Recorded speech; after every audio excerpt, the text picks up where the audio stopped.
Ethyl കിച്ചണിലേക്ക് എല്ലാവർക്കും സ്വാഗതം. ഇന്ന് നമ്മൾ തയ്യാറാക്കാൻ പോകുന്നത് വളരെ സിമ്പിളായി വളരെ ടേസ്റ്റി പെട്ടെന്ന് തയ്യാറാക്കിയെടുക്കാൻ പറ്റിയ കടലക്കറിയാണ്.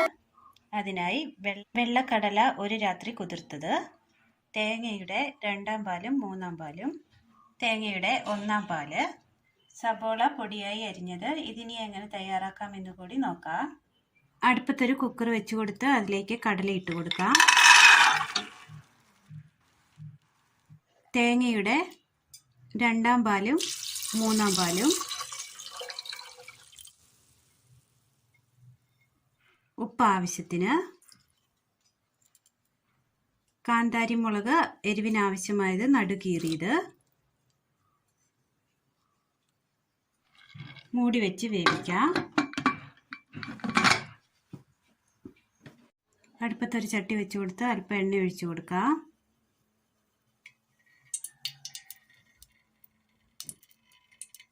എണ്ണ ചൂടായി വന്നിട്ടുണ്ട്. കടുക് ഇട്ട് കൊടുക്കാം.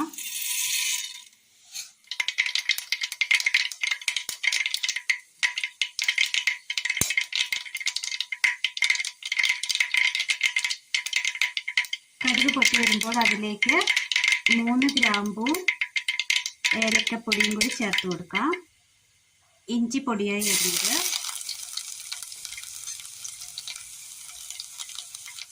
സബോള അരിഞ്ഞത്,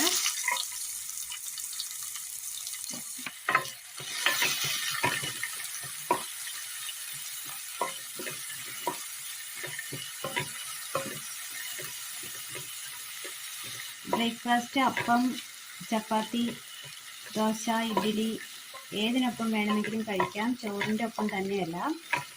വളരെ നല്ല ടേസ്റ്റാണ്. എല്ലാവരും ഒന്ന് ചെയ്ത് നോക്കി കമൻറ്റായി അറിയിക്കണേ. സബോള അങ്ങനെ വാടി വന്നിട്ടുണ്ട്. ഇതിലേക്ക് 4 വറ്റൽമുളക്, കറിവേപ്പില,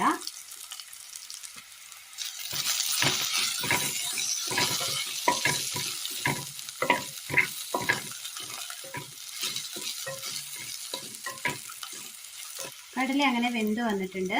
കടല ഒഴിച്ചു കൊടുക്കാം.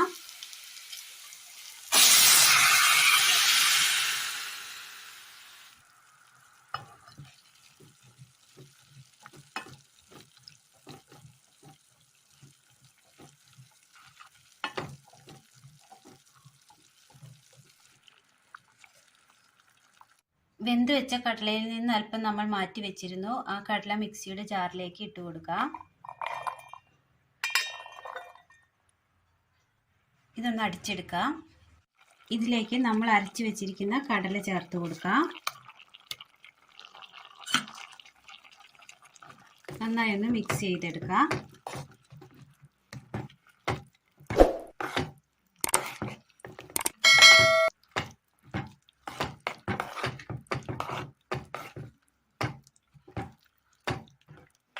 ഇതിൽ തേങ്ങയൊന്നും അരച്ച് ചേർക്കുന്നില്ല നമ്മൾ, അതുകൊണ്ട് തന്നെ കറിക്ക് കൊഴുപ്പ് കുറവായിരിക്കും.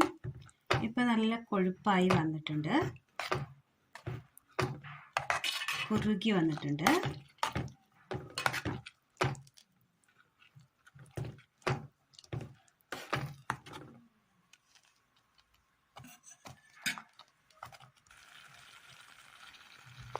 കുറുകി തിളച്ച് വന്നിട്ടുണ്ട്. തീ ഒന്ന് ഓഫ് ചെയ്യാം.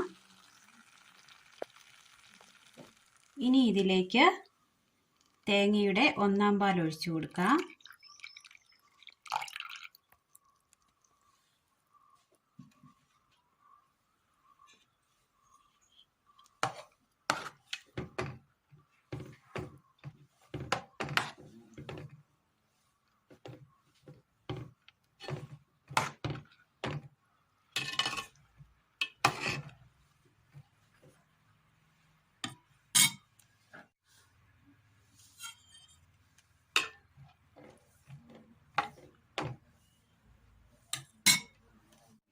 വളരെ നല്ല ടേസ്റ്റിൽ പെട്ടെന്ന് തയ്യാറാക്കിയെടുക്കാൻ പറ്റിയ കറിയാണ് കടലപ്പാൽ കറി.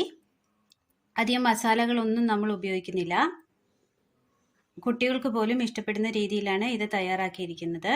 ചെയ്തു നോക്കി അഭിപ്രായം കമൻറ്റായി അറിയിക്കുക. അപ്പം, ഇടിയപ്പം, പാലപ്പം, ചപ്പാത്തി അങ്ങനെ ഏതിൻ്റെ ഒപ്പം വേണമെങ്കിലും കഴിക്കാവുന്ന രീതിയിലാണ് നമ്മളിത് തയ്യാറാക്കിയിരിക്കുന്നത്. അപ്പോൾ ഇന്നത്തെ വീഡിയോ എല്ലാവർക്കും ഇഷ്ടപ്പെട്ടു എന്ന് വിചാരിക്കുന്നു. ഇഷ്ടപ്പെട്ടാൽ ലൈക്ക് ചെയ്യാനും ഷെയർ ചെയ്യാനും സബ്സ്ക്രൈബ് ചെയ്യാനും മറക്കരുത്. താങ്ക്